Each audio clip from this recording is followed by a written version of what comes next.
नमस्कार दोस्तों, आज के इस वीडियो में हम चर्चा करेंगे भारत के फॉरेस्ट कंजर्वेशन और मैनेजमेंट के बारे में। जानेंगे कि कैसे ये वन न सिर्फ हमारे पर्यावरण के लिए जरूरी हैं बल्कि स्थानीय समुदायों की लाइफस्टाइल में भी महत्वपूर्ण भूमिका निभाते हैं। भारत में 2000 से 2010 के बीच फॉरेस्ट कवर हर वर्ष 0.70% की दर से बढ़ा। 2019 तक भारत का कुल वन और वृक्षावरण 24.56% तक पहुंच गया। यह वृद्धि नेशनल एफॉरेस्टेशन प्रोग्राम जैसी योजनाओं के माध्यम से संभव हुई, जिसमें स्थानीय समुदायों को शामिल किया गया और वृक्षारोपण अभियानों को बढ़ावा दिया गया। भारत में पारंपरिक ईंधन के रूप में फ्यूल वुड का उपयोग वन नाश का एक बड़ा कारण है, जिससे एयर पोल्यूशन भी बढ़ता है। केवल ग्रामीण क्षेत्रों में लगभग 70% लोग अपनी ऊर्जा आवश्यकताओं के लिए लकड़ी पर निर्भर हैं।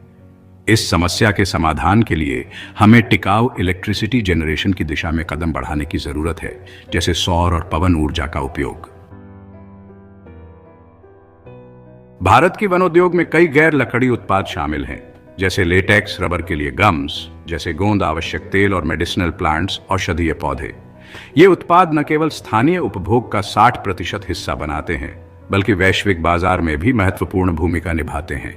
उदाहरण के लिए भारत औषधीय पौधों के सबसे बड़े उत्पादकों में से एक है। प्राचीन और मध्यकालीन भारत में वनों का सांस्कृतिक और सामाजिक महत्व था। उपदेशों में संरक्षण पर बल दिया गया। उदाहरण के लिए यजुर्वेद में जल और वन के संरक्षण की बात की गई है।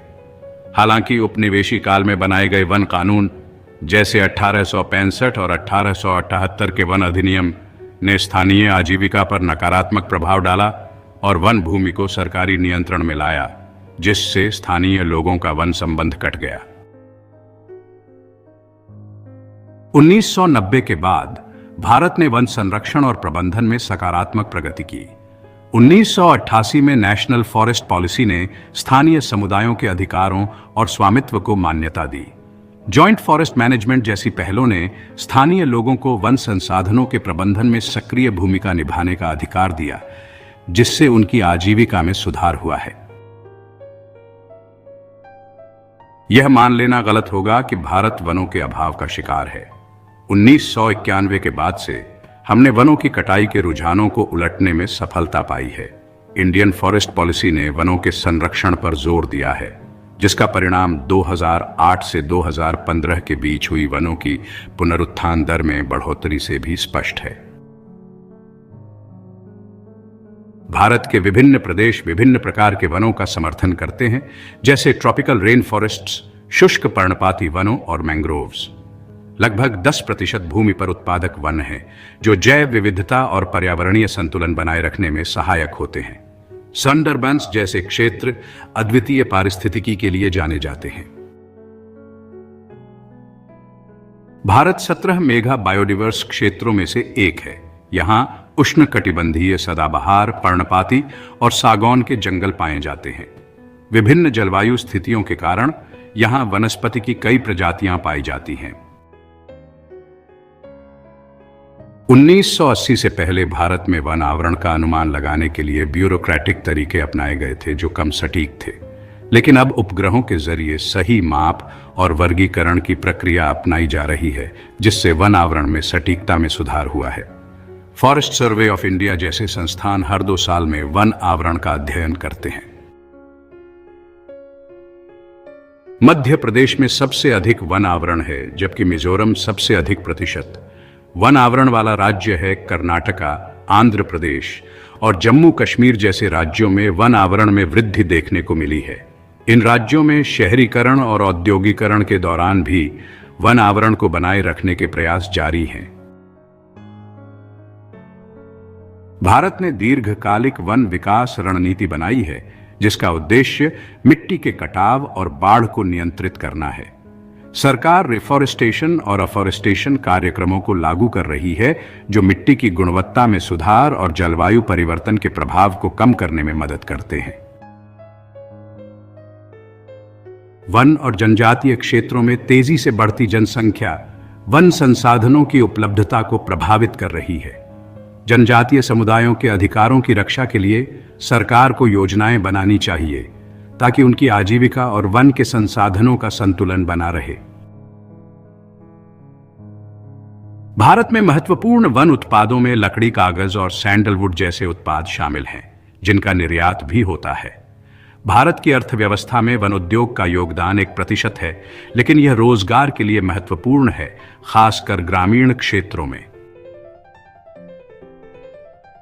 2009 में भारत ने $1.14 बिलियन की लकड़ी का आयात किया, जो पिछले 4 वर्षों में 70% की वृद्धि दर्शाता है। मुख्य आयातक देशों में अमेरिका और चीन शामिल हैं। यह स्थिति भारत में बढ़ती निर्माण गतिविधियों को दर्शाती है। चीन और मलेशिया भारतीय फर्नीचर मार्केट में 60% हिस्सेदारी रखते हैं। भारतीय बाजार में टिक और अन्य कठोर लकड़ियां जैसे कि शीशम बहुत पसंद की जाती हैं। स्थानीय हस्तशिल्प उद्योग इससे अपने उत्पादों का निर्माण कर रहा है, जो कि एक बड़ा आयाम है। भारत में मुख्य रूप से आयातित लकड़ी प्रजातियां उष्णकटिबंधीय लकड़ी हैं, जैसे महोगनी और गार्जन। ये प्रजातियां उच्च गुणवत्ता की होती हैं और विश्व बाजार में महंगी बेच जाती हैं। भारत में 12% दुनिया की वनस्पति और 4000 से अधिक स्तनपायी प्रजातियां पाई जाती हैं। यहां बाघ, एक सींग वाला गैंडा और भारतीय हाथी जैसी दुर्लभ प्रजातियां मौजूद हैं, जिनकी सुरक्षा के लिए कई कंजर्वेशन प्रोग्राम्स चलाए जा रहे हैं। भारत ने विदेशी पक्षियों के व्यापार में प्रमुख भूमिका निभाई है, लेकिन अवैध पक्षी तस्करी के कारण कई प्रजातियां संकट में हैं। अधिकारियों को इस समस्या को हल करने के लिए सख्त कदम उठाने की जरूरत है। भारत की वन नीतियां संग्रहण एवं स्थानीय समुदायों के प्रबंधन में सक्रिय भूमिका निभा रही हैं। वाइल्ड लाइफ प्रोटेक्शन एक्ट और एनवायरनमेंट प्रोटेक्शन एक्ट जैसे कानूनों ने वन संरक्षण को एक संरचित रूप दिया है। 2010 में भारत ने वैश्विक स्तर पर सबसे तेजी से बढ़ते वन आवरण के लिए 3रा स्थान हासिल किया। मिशन ग्रीन इंडिया जैसे अभियानों ने वृक्षारोपण की दिशा में महत्वपूर्ण बढ़ावा दिया है। 1970 के दशक में चिपको आंदोलन ने वनों और स्थानीय आजीविका की रक्षा के लिए एक महत्वपूर्ण पहल की। इस आंदोलन ने लोगों को वनों के महत्व के प्रति जागरूक किया और राष्ट्रीय स्तर पर एक चेतना पैदा की। उत्तर पूर्वी भारत में झूम या पट्टी खेती करने वाले परिवारों को उच्च मूल्य वाले फसलों की ओर पुनर्निर्देशित करने की कोशिश की जा रही है। सरकार इस दौरान आधुनिक कृषि विधियों का प्रशिक्षण भी दे रही है। जम्मू और कश्मीर, हिमाचल प्रदेश जैसे क्षेत्रों में अवैध लकड़ी काटने से वनों को खतरा है। लकड़ी माफिया की गतिविधियां इकोसिस्टम को गंभीर रूप से प्रभावित कर रही हैं और इसके खिलाफ सख्त कार्रवाई की जरूरत है। 1969 का फॉरेस्ट राइट्स एक्ट वन समुदायों के अधिकारों को संबोधित कर रहा है और सामुदायिक संरक्षण को बढ़ावा दे रहा है। यह अधिनियम जनजातीय लोगों को अपने पारंपरिक उपयोग और वन संसाधनों तक पहुंच प्रदान करता है। भारत की जैव विविधता के संरक्षण की आवश्यकता पर कई शोध प्रकाशन और पुस्तकें चर्चा कर रही हैं। इस दिशा में बायोस्फीयर रिजर्व्स और नेशनल पार्क्स जैसे संरक्षण उपाय अहम भूमिका निभा रहे हैं। तो दोस्तों, भारत के वन संरक्षण और प्रबंधन के इस संपूर्ण अवलोकन में आपका स्वागत है। अगर आपको यह वीडियो पसंद आया हो तो कृपया लाइक और सब्सक्राइब करें। फिर मिलेंगे एक नए विषय के साथ।